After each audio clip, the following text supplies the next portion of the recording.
Foi assessor do Ministério da Saúde para a Atenção Básica e é um dos criadores do SUS, Sistema Único de Saúde, consagrado em todo o Brasil e em vários outros países como um médico que ajudou a revolucionar a medicina.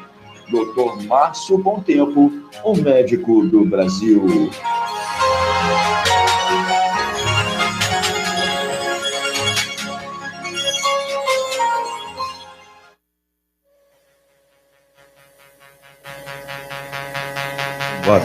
Boa tarde, ouvintes, boa tarde, Nova Friburgo. Estamos aqui na Rádio Comunidade com o nosso programa Saúde em Pauta.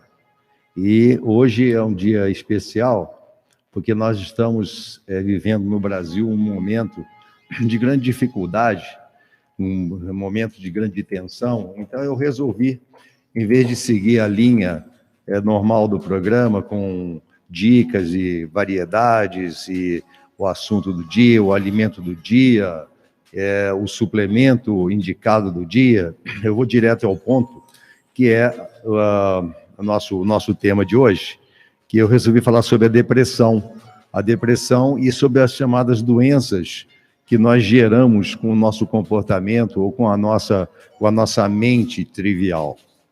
É muito interessante, como médico, eu poder falar isso, porque o médico, ele recebe no seu consultório as pessoas que trazem problemas de saúde. E é curioso, porque existem vários tipos de doenças, como nós sabemos. E essas doenças, elas têm várias causas. Então, nós temos doenças agudas, doenças crônicas, nós temos, então, doenças provocadas pelo meio ambiente, doenças provocadas, então, pelas emoções, enfim, pelos alimentos, que uma grande quantidade até será sempre tema do nosso programa. Mas uma coisa muito importante é falar sobre a questão da doença mais grave que eu, com 40 anos de consultório, eu vou, então, aqui expor, que é a chamada doença existencial.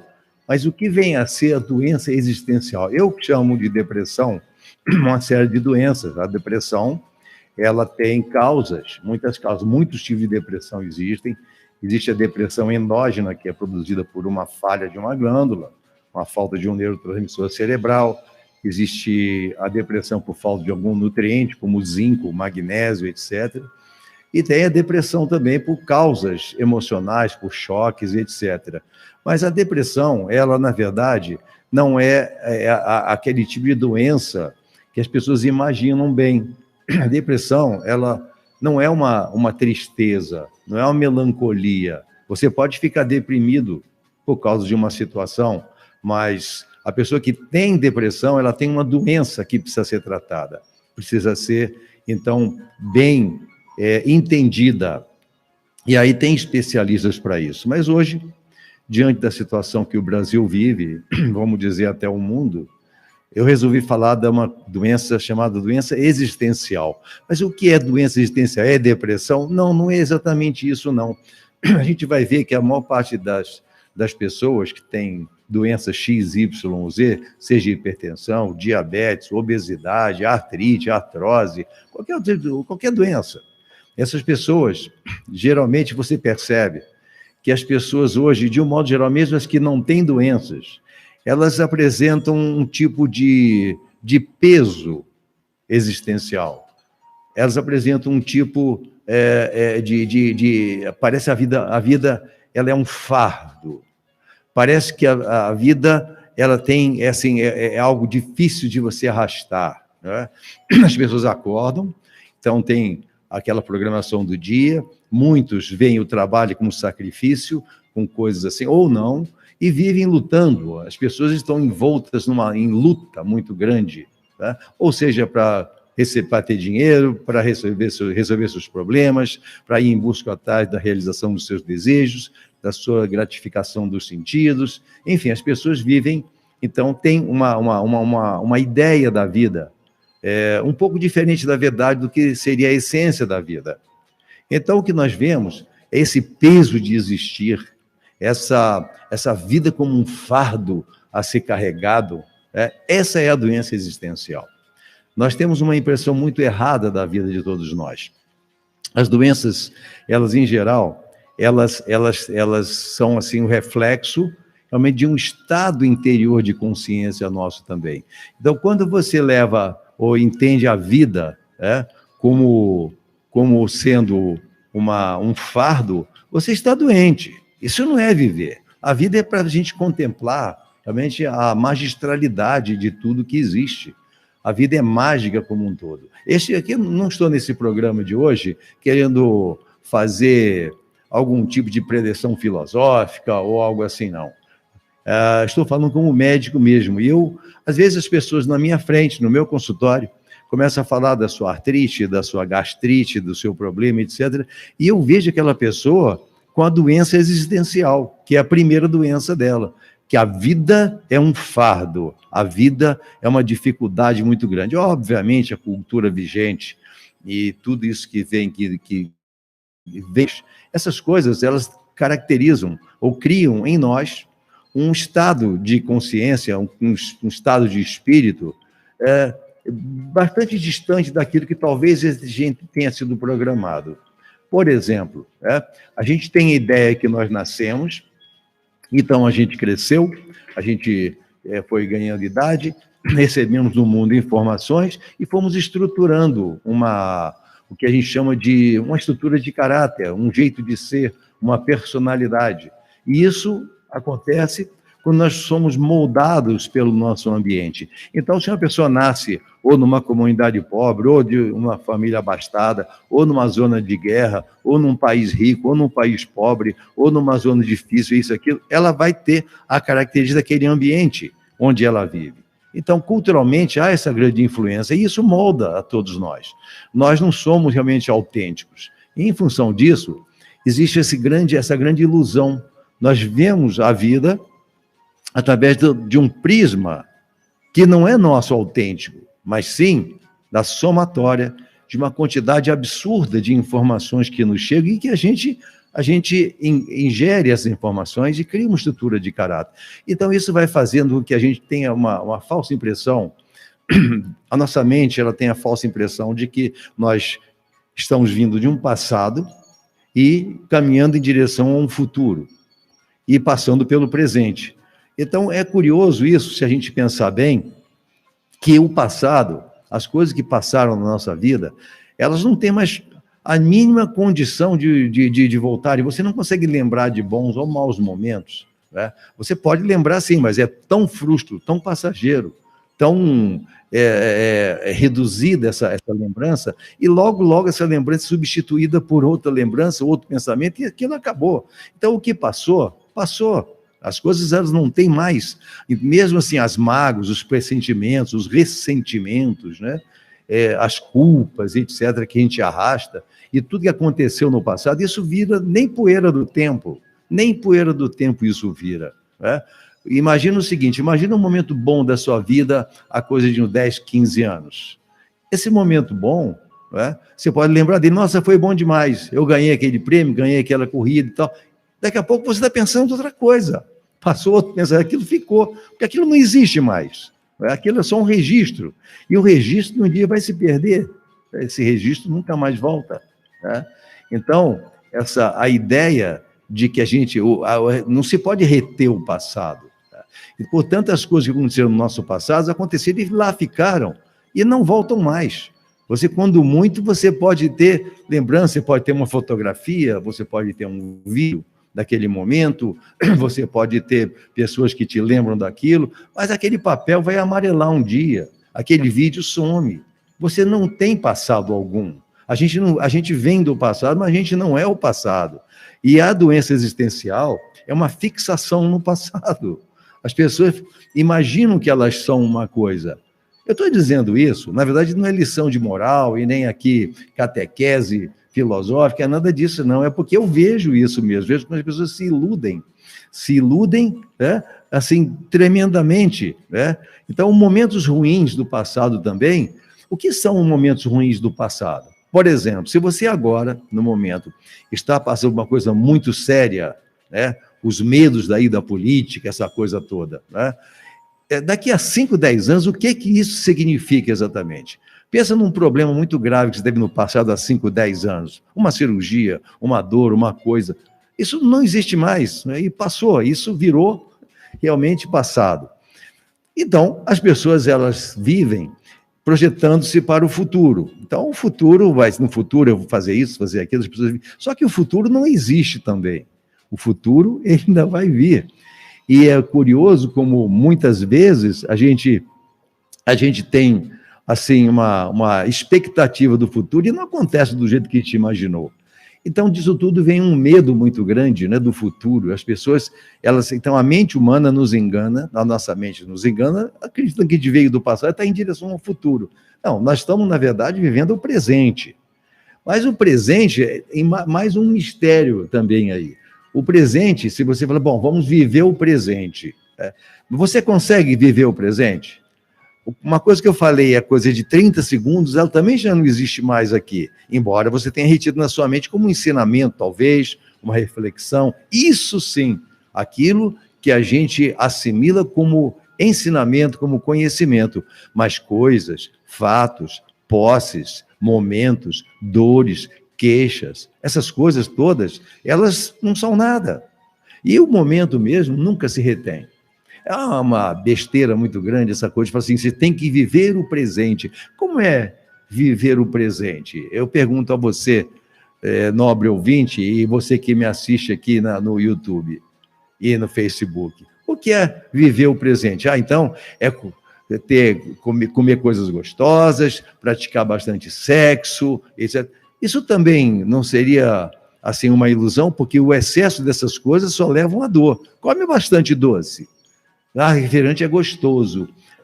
Toma bastante refrigerante, você vê gostoso, né? Come bastante gordura, vê se você não vai ter colesterol elevado, né? Pratique bastante sexo, vai ver se você não vai ficar dependente realmente de uma gratificação de um sentido, né? E que geralmente é genital e é pouco coração, é menos amor e mais genital, e uma coisa assim. Essas satisfações de gratificação do ego, elas não são viver o presente.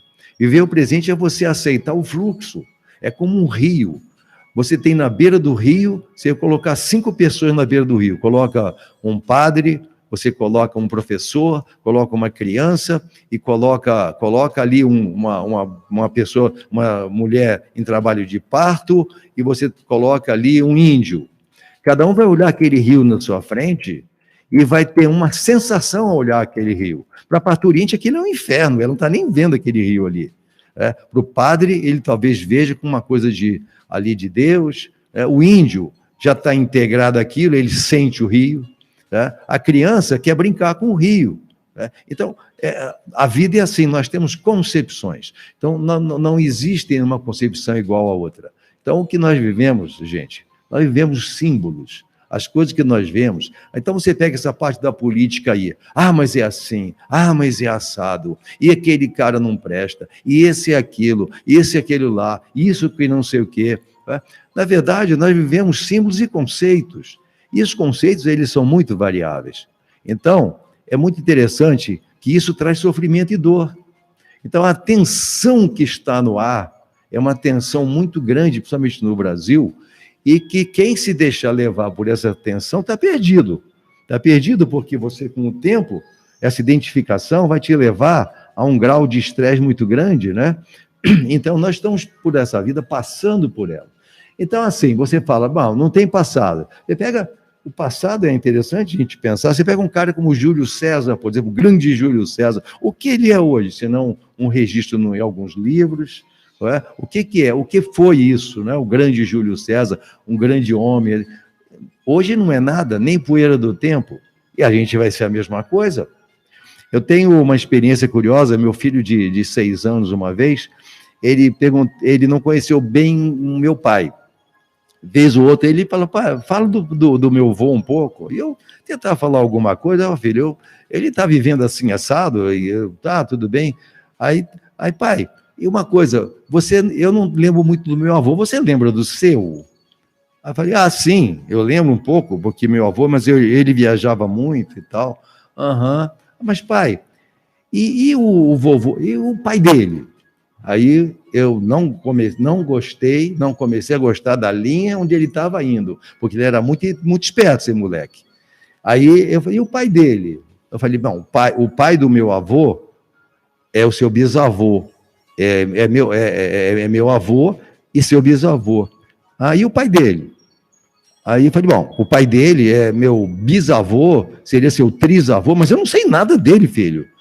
Só que me exagerei nesse, né? Falei, não sabe nada?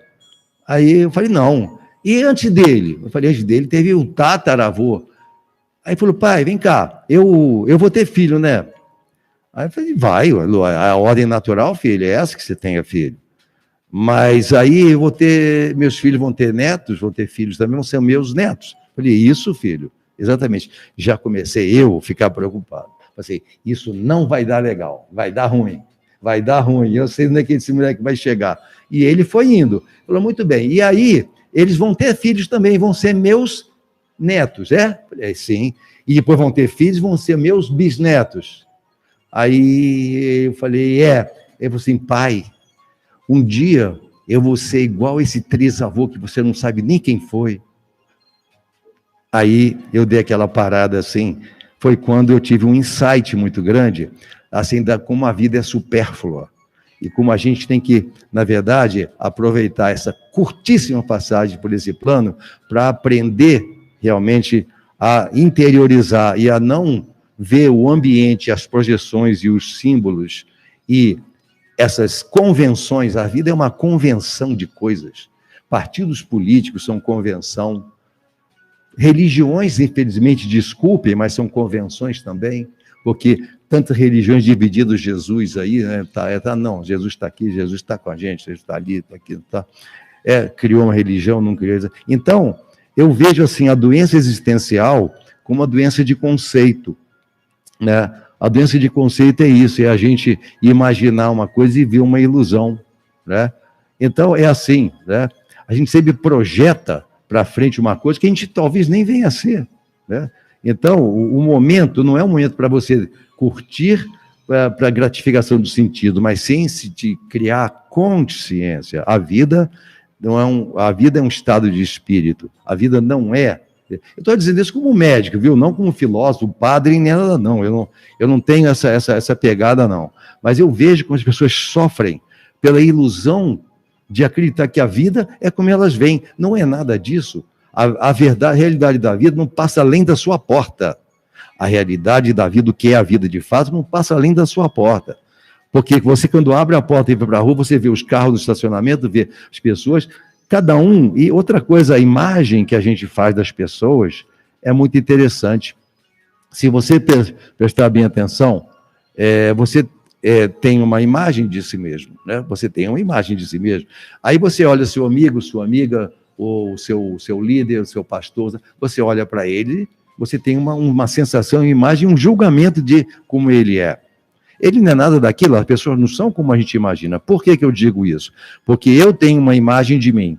Eu me olho no espelho, vou fazer a barba, e eu tenho a imagem do Dr. Márcio Bontempo aqui, né? Eu. Agora, tem gente que olha para mim que não me vê do jeito que eu vejo, né? Tem gente que gosta de mim, tem gente que não gosta. Então, eu sou uma... E as coisas que eu imagino de mim, que eu sou, que eu seja, eu também não sou. Em essência, eu sou muito mais do que isso.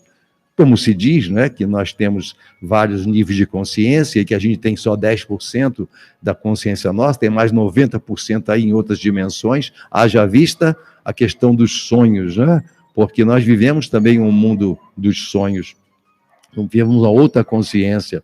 Então, é muito interessante a gente perceber que a nossa autoimagem não corresponde à nossa realidade. Assim como a imagem que nós fazemos de outras pessoas não corresponde em absoluto ao que elas são de fato. Então, nós julgamos, nós pensamos, nós sentimos coisas em relação às pessoas que elas, na verdade, não são em essência, né? Então, e a civilização nossa criou uma falsa escala de valores, onde as pessoas valem pelo que ela tem, valem pelos bens, pelo acúmulo de bens. Então, parece que a felicidade, isso também faz parte da doença existencial, a felicidade é juntar, é guardar coisas, acumular. E exatamente isso, quanto mais você acumula, pior é, porque você tem que... Eu até vejo isso, né? Eu tinha um cliente que era muito rico, ele enfim, conseguiu comprar uma lancha de 52 pés. E depois de comprar a lancha, ele ficou assim, com medo de perder a lancha. Então, ele fez um seguro que custava uma fortuna, dava para comprar um carro por mês, o seguro que ele fez da lancha. E depois ele descobriu que ele tinha que colocar um mestre, depois com 3 marinheiros, e tinha que alimentar essas pessoas, e tinha que cuidar, pagar a marina, etc. Daqui a pouco ele vendeu a lancha e falou, Deus me livre, duas alegrias, quando eu comprei e quando eu vendi. E as pessoas que acumulam muito, elas não são donas das coisas que elas têm. Na verdade, as coisas são donas dela. As pessoas começam realmente, elas invertem o processo. Então, e o poder, a coisa do poder também é uma grande ilusão. Porque a gente imagina que a gente é uma coisa e, na verdade, você acaba infringindo leis naturais fundamentais. Então, o egoísmo e o jogo, a traição, eu vejo que política e traição, é um pleonasmo, é quase que um pleonasmo, porque ninguém acredita, dentro dos próprios partidos, as pessoas disputam, né, entre si, então os cargos e as coisas. Então, o ser humano transformou a vida num inferno. Então, quando eu falo que existe, então, a doença existencial, essa é a pior de todas, e que também se confunde muito com a depressão, porque as pessoas não veem lenitivo, não veem sentido. A juventude de hoje, por exemplo, é uma juventude completamente ágrafa intelectual. E elas não têm discernimento. Claro que tem muitas exceções, mas, de um modo geral, como eu tenho muitos clientes jovens, eu posso dizer de cátedra, que a atual geração, ela não tem ideologia. Por isso que Cazuza disse, numa das suas músicas, ele colocou, até ele dizia, ideologia, eu quero uma para viver, porque não tem ideologia. Eu, quando na minha juventude, aí existia ideologia, hoje não há. E a juventude hoje sofre muito, porque o exemplo que ela tem dos políticos é o pior possível. O exemplo que ela tem de muitos líderes é o pior possível. Elas veem essas coisas de pedofilia, elas ouvem falar de pessoas que traíram alguma coisa, ouvem falar de roubos, ouvem falar de mentiras, etc. Que exemplo nós podemos ter? Os pais hoje não têm mais o que ensinar para os seus filhos, porque eles também aprenderam, então, que a vida é o que eles imaginam que seja, e não é, de fato. Então, hoje, os jovens, eles são sempre fixados em algum monitor, ou do celular, ou da televisão, ou algum monitor. E ali, sabe, há uma forma, assim, alienante de na verdade, ver, investigar a vida. Não há mais, assim, vontade, desejo, realmente, de fazer, de buscar o sentido existencial maior. Então, o que a nossa vida vai acontecendo conosco é a sensação de que não vale a pena apenas existir, ou o quê? O que guarda o futuro? O que eu vou ser no futuro? Você é um médico, você é um advogado, você é um engenheiro, você é isso, aquilo, eu não vou ser nada. As pessoas não veem o sentido, acumular para quê? A escala de valores está alterada. Na parte espiritual, então, há muito problema também nessa parte. O problema, a questão hoje é que a gente, praticamente, nós obstruímos o acesso àquela questão de uma essência interna que nos dá lenitivo de viver, porque nós fazemos cálculos e previsões, onde o passado, o futuro, esperanças, sonhos, apreensões, remorsos, misturam-se numa confusão perpétua. E esses, eu posso dizer, parasitas da alma, eles obstruem nossa visão simples da existência e não deixam lugar para realmente a gente ter a consciência divina, né? Então, tem até assim, como nós temos, assim, uma tendência a fazer julgamentos e a aceitar concepções e fixar naquelas concepções, isso vai gerando uma angústia existencial muito grande, vai gerando uma forma de ver a vida de forma parcial. Tá? Tem até um ditado pequeno que eu anotei aqui, foi feito por uma criança, E eu não sei direito onde eu busquei quem é o autor disso, mas me falaram que é uma criança, que diz o seguinte: as coisas têm muito jeito da gente ver. Ver de um jeito agora, ver de outro depois, melhor ainda ver na mesma hora os dois. E é verdade, né? Então, a gente não tem uma concepção natural e espontânea nossa da vida. A gente usa elementos de fora. E a gente usa a mente racional, não a mente abstrata, a mente que percebe o todo. Tem até uma passagem zen, muito interessante, passagem do mundo zen, né? Do budismo zen. Fala dos elefantes, do elefante e dos 5 cegos. 5 cegos, isso é muito conhecido, né? 5 cegos nunca tinham visto um elefante e puseram numa sala com um elefante. Então, um cego pegou o rabo do elefante e falou: elefante é como uma cobra. O outro pegou a pá do elefante e disse: o elefante é um tronco, é como um tronco. O outro pegou a tampa e falou: elefante é como uma mangueira. O outro pegou na barriga e falou: elefante é como uma árvore enorme. E outro pegou na orelha e falou: é como uma folha. Todos eles tinham razão, mas nenhum tinha razão completa. É muito interessante, a gente segue assim. E pior que a gente acredita que o elefante é uma folha, né? É muito interessante, né? Como as concepções mudam, né? Como a nossa mente nos engana. Se você olha um círculo de frente, você vê uma bola. Mas se você olha de lado, em dupla dimensão, você vê uma linha. É interessante assim, e na vida é assim mesmo. Tudo vai acontecendo de um modo que a gente é inesperado, né?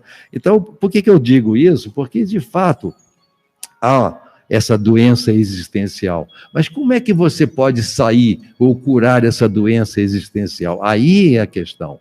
A nossa cultura vigente não nos dá saída, não.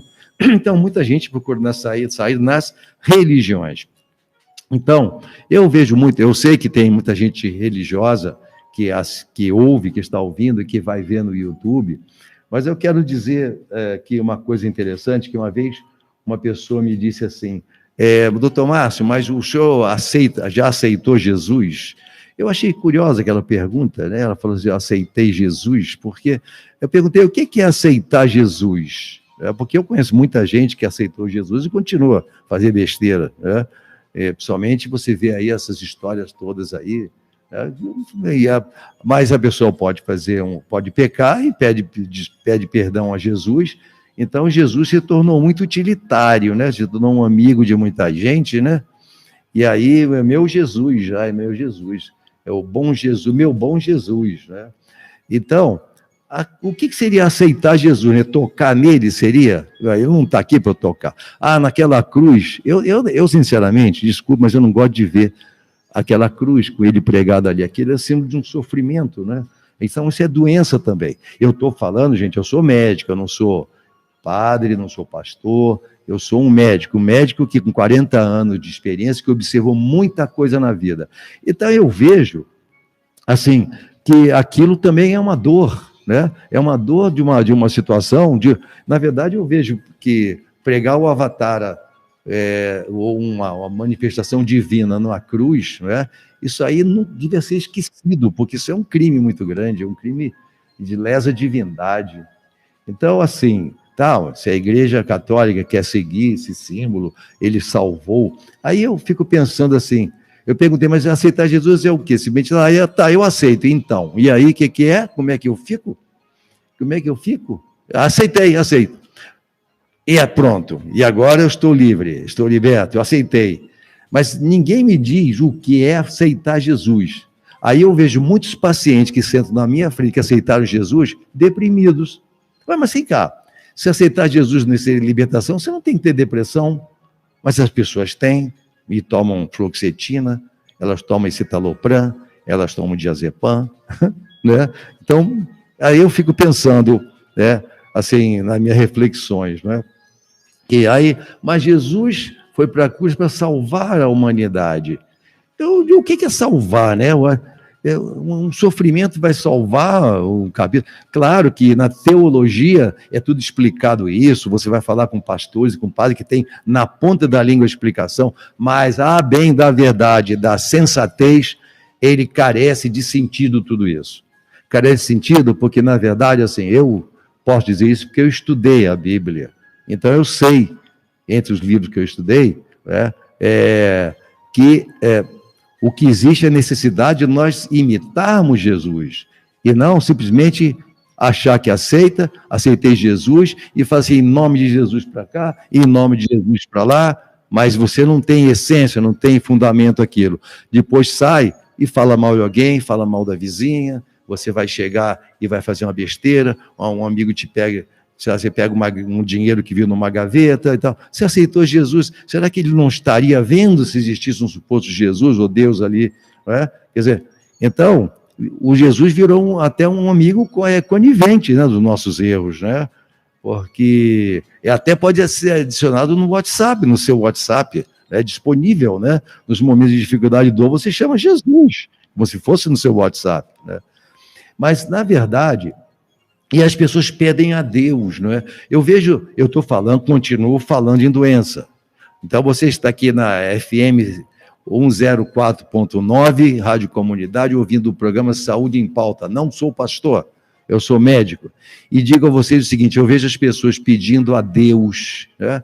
Eu quero Deus, eu quero saúde. Olha, meu filho, acorda e você vai pedir a Deus para você passar no seu exame vestibular. Não estuda para ver se Deus vai ajudar. Aí você vai pedir, para curar essa doença. Não toma o remédio, e continua a comer torresmo, feijoada feito um louco, encher a cara de cachaça e tal. Vai ver se Jesus vai curar a sua cirrose ou Deus vai não, né? Então, porque ele mesmo criou as leis que você está infringindo para poder ter aquela doença. Porque a doença é uma infração às leis naturais. E quem criou as leis naturais foi realmente o supremo arquiteto do universo. Mas pedir a Deus, as pessoas também transformaram Deus num amigo. Eu peço a Deus.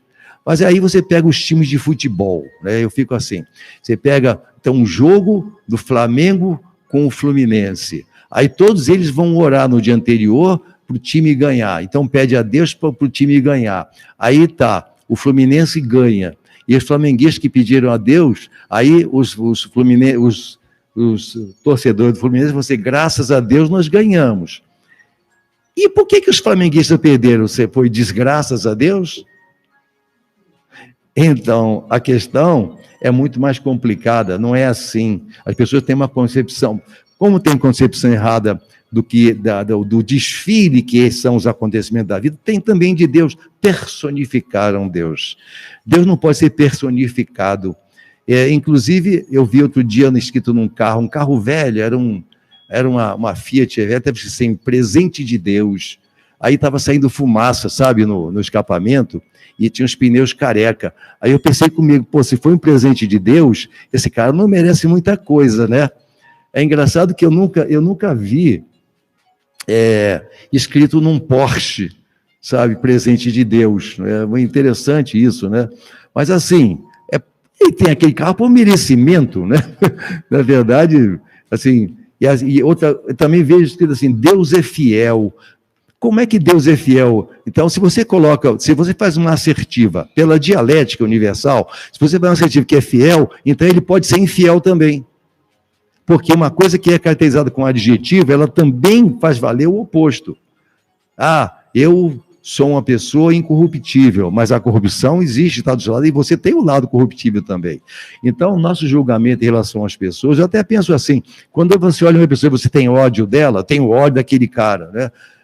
Pode ver que no fundo de você tem alguma coisa de você, né, dele, que está nele, que você vê, que você sente nele, né?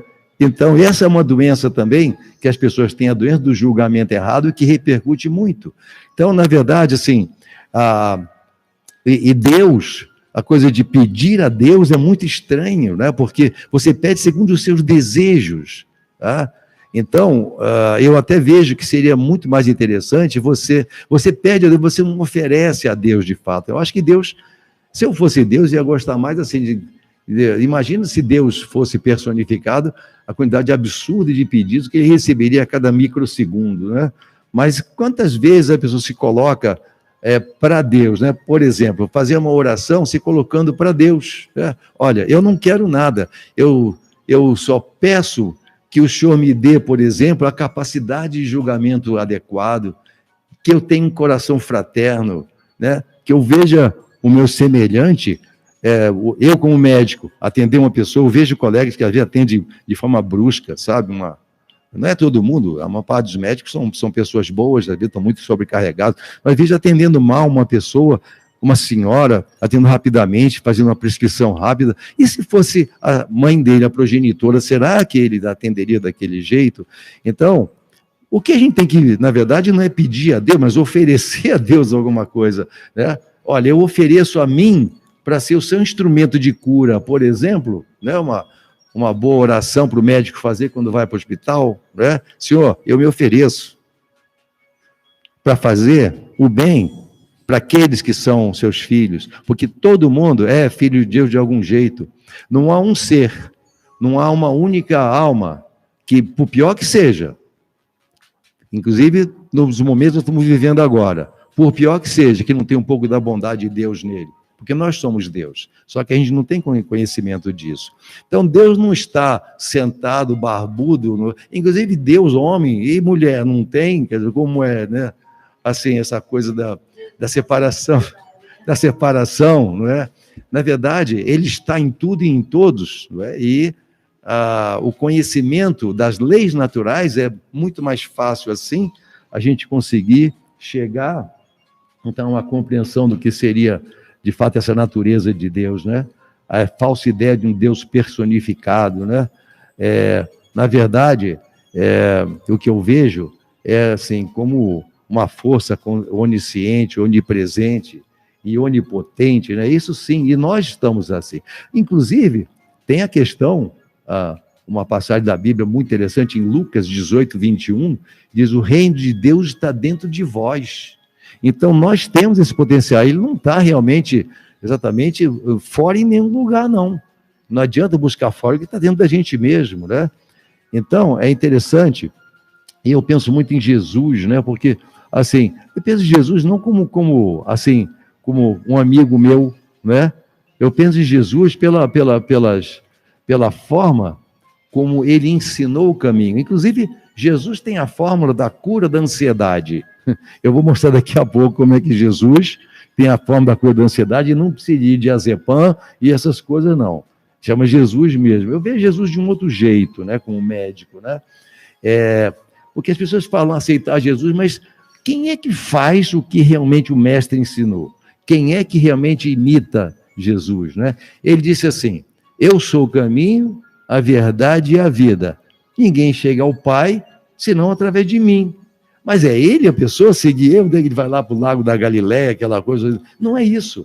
É a consciência crística, é conhecer o Deus interno. É isso, né? Então, uma passagem muito interessante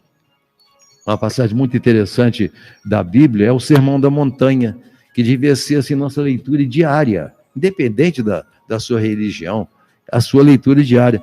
Até para o ateu. Ateu também pode ver, porque, olha, é uma lição para todo mundo. Ele, assim, como o ser humano é preocupado com o futuro, com as coisas, com as contas, e com a atitude de fulano, de Beltrano, o que vai acontecer aqui e ali, essa é a doença existencial que eu estou falando. Né? Então, no Sermão da Montanha, ele coloca assim uma coisa muito interessante.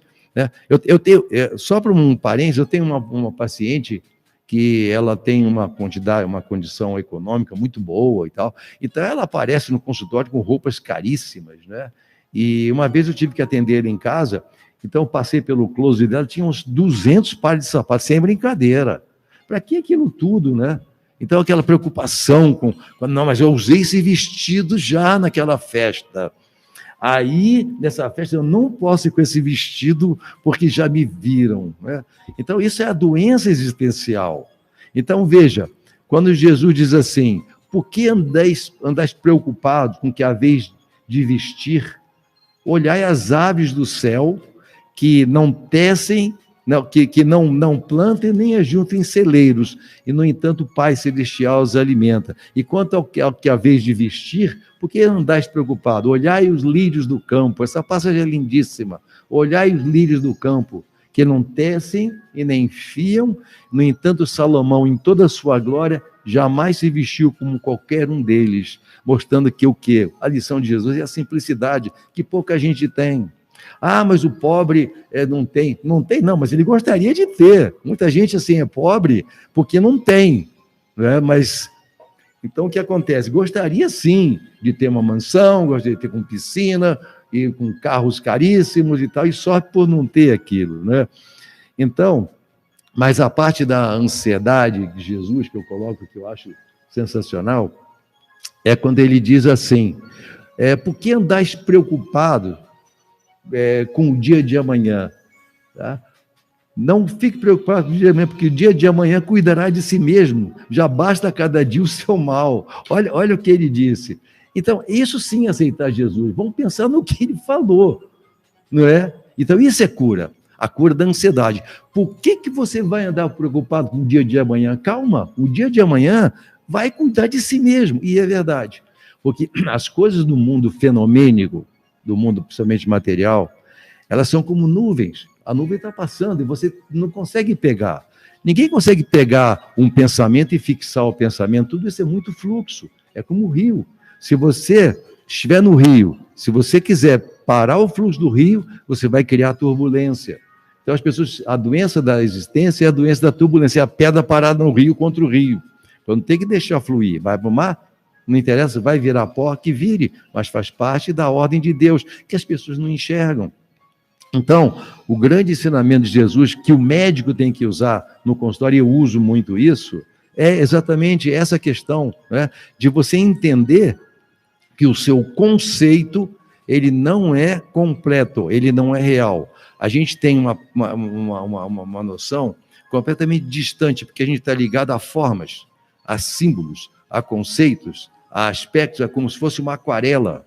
Aliás, a gente tem uma música do Toquinho que tem muito a ver com a questão da vida da gente, né? Como a vida da gente em que chama-se Aquarela, né? Vocês, a maior parte do pessoal conhece, em que ele diz assim, um menino chega no muro e ao chegar no muro, ali o futuro está.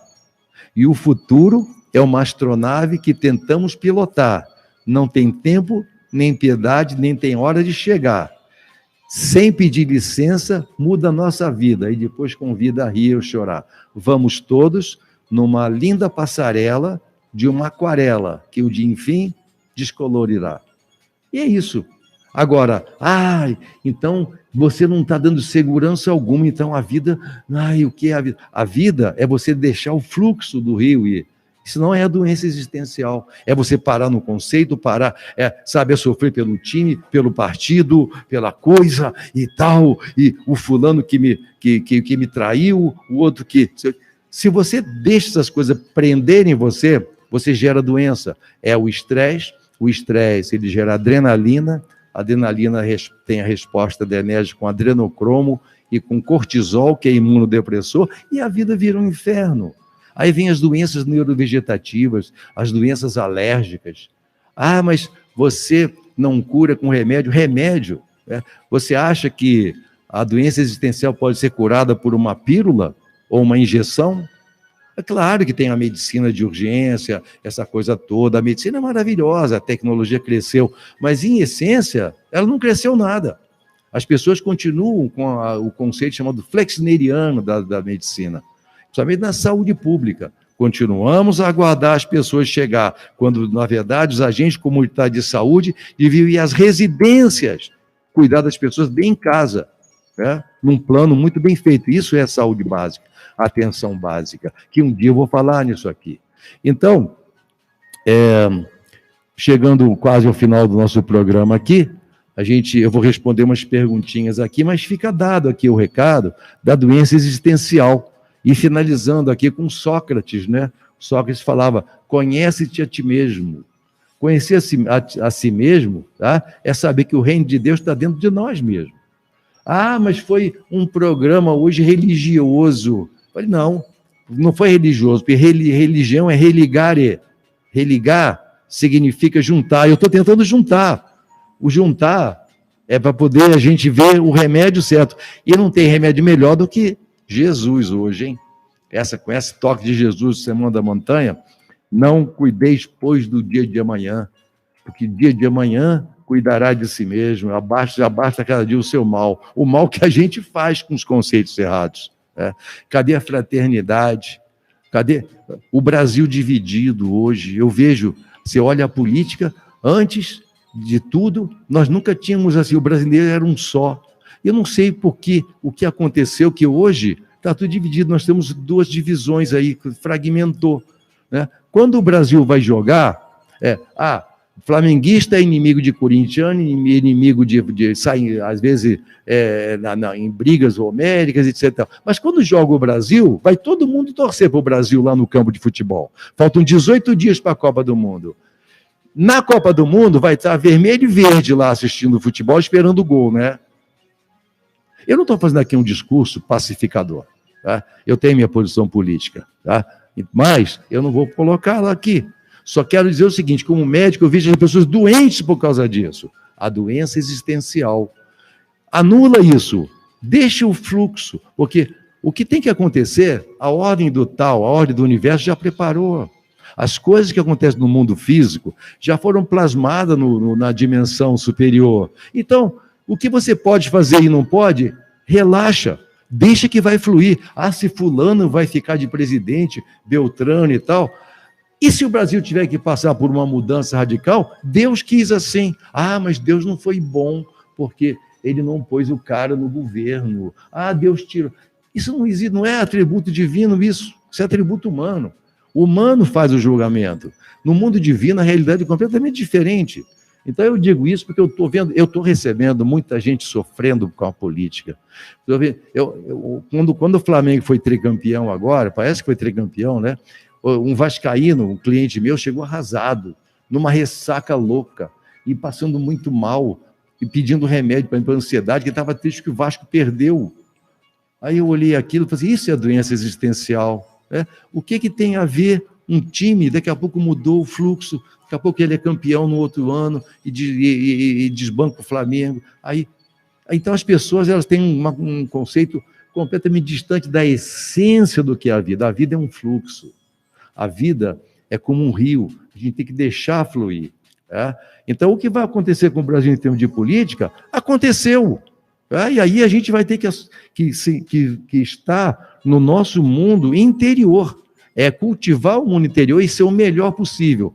Cuidar dos atributos diários de cada um de nós. Fazer o melhor de nós em cada atributo nosso. Se eu limpo rua, eu vou limpar da melhor forma possível. Se eu sou caixa do supermercado, eu vou cuidar, eu vou atender o meu irmão da melhor forma possível. Se eu sou um médico, eu vou fazer o melhor possível pelo meu paciente. É isso que Deus e Jesus querem, e não que você ore para ele toda hora e depois vai fazer besteira na esquina. Ou julgar errado o seu amigo. Bom, vamos lá. Tem rapidinho aqui, que a gente está no finalzinho aqui. A Daniele Jaike. Então, não devemos lutar pelo futuro, por exemplo, a esperança, a fé não são saudáveis? Claro que são. A esperança é importante, a fé é importante. O que não é importante é a ansiedade da expectativa, querida Daniela. Não põe expectativa nisso. Aí é como se fosse a pedra no rio, né? Eu tenho esperança e tenho fé. Eu tenho fé e tenho esperança, sim. Mas o que é a fé, né? A fé, ela é, assim, como se fosse uma certeza que algo vai acontecer mesmo, mas você não tem tanta certeza assim. A fé é não fé ao mesmo tempo, né? Será que é? Eu tenho fé absoluta, né? Que o Botafogo, o meu time, ele vai ser campeão. Eu tenho fé. Tenho fé? Eu tenho vontade que ele seja. Mas é claro que a Daniela aqui tem algum toque aqui da política que nós estamos vivendo mesmo.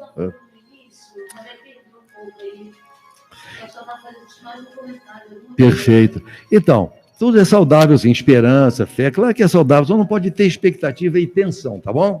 Senão é doença existencial, tá, Daniela? Depois aqui o Murilo Soares, tenho 2 filhas, 23 anos, como educar essas meninas no mundo de hoje? Procuro ler bastante, mas me preocupo. Olha, a questão é a seguinte, eu não tenho essa resposta não, Murilo. Eu tenho 6 filhos, tive 6 filhos, tá?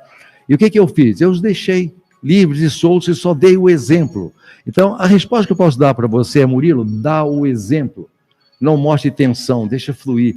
Ensine-os realmente a fluir. Ensine-os não os valores para ser melhores, mas sim para eles serem felizes. Isso é que importa. E para ser feliz, cultivar essa natureza interior deles mesmos. Dá o exemplo, Murilo, dá o exemplo, que aí eles vão entender, é melhor exemplo do que palavras, tá? Tem Mugo Rocha, como ser visto se a nação de moral é diferente para cada pessoa? É diferente, sim, agora, em busca de essências, nós temos que buscar as essências. O que é a essência? A essência, ela é você transcender o universo conceitual, porque a gente vive com conceitos. Você pode ver como a gente é conceitual. Eu tenho um conceito, por exemplo, eu olho para aquela montanha de Friburgo e sinto uma coisa, né? Outra pessoa olha para aquela montanha e sente outra. Então, nós somos seres diferentes. Cada um tem a divindade ao seu modo, né? Fica parecendo que o meu programa de hoje é professoral. Nossa, porra, o Márcio chegou ali, ele está pagando geral, está falando que isso aqui como se fosse um mestre. Eu não sou mestre, não. Na verdade, eu procuro ver meus pensamentos, ver até que ponto eu não estou julgando errado, até que ponto eu não estou realmente sendo unilateral, né? Não estou pré-julgando ou tendo noções erradas, assim, realmente em relação ao meu semelhante, em relação a um conceito, em relação a uma ideia.